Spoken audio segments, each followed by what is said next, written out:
Ni vse črno na sončni strani Alp.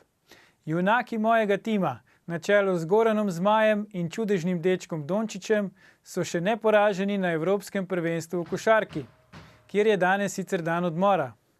Nažalost pa se, kot veste, že čez dobre pol ure v Stožicah začenja neka povsem druga športna zgodba. To je bila prva oddaja VV Faktor v novi sezoni.